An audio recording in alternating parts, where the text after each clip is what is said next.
Assalamualaikum warahmatullahi wabarakatuh. Perkenalkan, nama saya Vina Yulia, mahasiswi dari Sekolah Tinggi Ilmu Tarbiyah Lakbok, Program Studi Pendidikan Islam Anak Usia Dini semester 5 dengan nomor NIM 23245027. Video ini saya susun dan saya unggah sebagai bentuk pemenuhan tugas mata kuliah Kapita Selekta Hasil Penelitian di bawah bimbingan dosen pengampu saya, yaitu Bapak Dr. Ogi Lesmana, SH MPDI.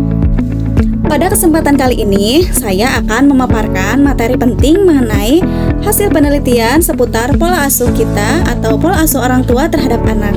Kita akan membahas bagaimana gaya didik orang tua dapat membentuk pondasi karakter dan masa depan seorang anak. Tanpa berlama-lama, mari kita masuk ke pembahasannya. Halo ayah bunda, pernah nggak sih kita bertanya, kenapa sih anak kita karakternya seperti ini? Atau sudah tepatkah cara kita mendidik mereka selama ini? Ternyata karakter anak itu bukan cuma soal bakat sejak lahir, tapi sangat dipengaruhi oleh pola asuh. Jadi, apa sih yang dinamakan pola asuh itu?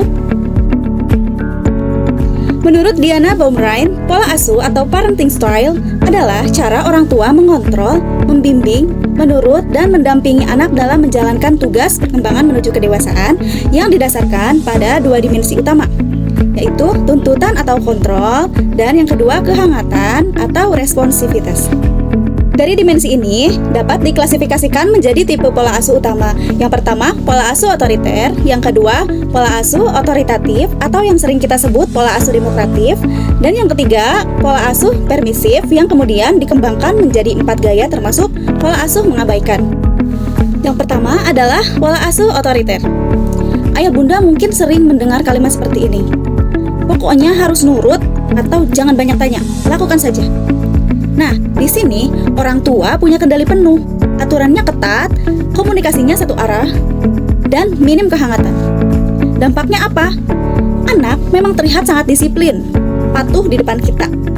Tapi resikonya, mereka tumbuh menjadi pribadi yang cemas, kurang percaya diri, dan cenderung menjadi pembohong hanya karena takut dihukum orang tua. Pola asuh yang kedua yaitu pola asuh otoritatif atau yang sering kita sebut dengan pola asuh demokratis. Ini dianggap sebagai gold standar dalam pola asuh atau dalam dunia parenting. Di sini kita tetap punya aturan yang jelas, tapi kita juga memberikan kasih sayang yang besar kepada anak. Kita mau mendengarkan anak, mendengarkan pendapat anak dan menjelaskan mengapa aturan itu dibuat. Dampaknya juga sangat luar biasa loh. Dampak dari pola asuh ini, anak akan tumbuh menjadi pribadi yang lebih mandiri, cerdas secara emosional, dan punya kemampuan untuk memecahkan masalah yang baik karena mereka merasa sangat dihargai. Pola asuh yang ketiga adalah pola asuh permisif.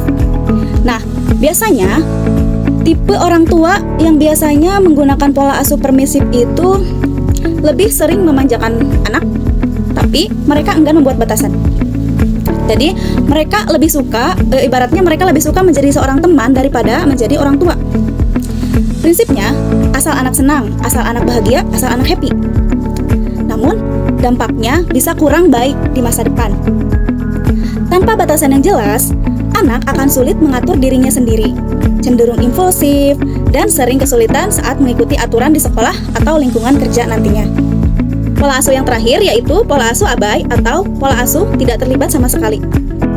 Orang tua mungkin hadir secara fisik, tapi absen secara emosional, dan tidak ada aturan sama sekali, tidak ada kasih sayang sama sekali. Jadi fokus orang tua hanya teralihkan ke hal lain secara berlebihan. Dampaknya apa bagi anak? Dampak bagi anak sangat berat. Mereka akan merasa tidak berharga. Mereka akan merasa sulit mempercayai orang lain, dan memiliki resiko lebih tinggi terkena masalah kesehatan mental karena mereka tidak punya pegangan hidup. Jadi, ayah bunda, tidak ada manusia yang sempurna di dunia ini. Kita semua sama-sama sedang belajar. Namun, dengan kita memahami tipe-tipe ini, kita bisa sadar ingin jadi orang tua seperti apa untuk anak-anak kita kelak. Keseimbangan antara ketegasan dan kasih sayang adalah kunci. Jadi, dari keempat tipe tadi, mana nih yang menurut bunda paling menantang untuk diterapkan kepada anak-anak kita nanti? Pola asuh adalah investasi jangka panjang. Dengan memahami ciri dan dampaknya, kita bisa memilih menjadi orang tua yang lebih sadar demi masa depan anak-anak yang lebih baik. Baik teman-teman, demikianlah pemaparan tentang pola asuh orang tua terhadap anak dan dampaknya serta perkembangannya bagi anak. Saya menyadari bahwa dalam pembuatan video ini masih banyak sekali kekurangan. Oleh karena itu, kritik dan saran yang membangun sangat saya harapkan, terutama dari dosen dan dari teman-teman semuanya. Semoga video ini bermanfaat. Saya Vina Yulia, pamit undur diri. Wassalamualaikum warahmatullahi wabarakatuh. Dadah.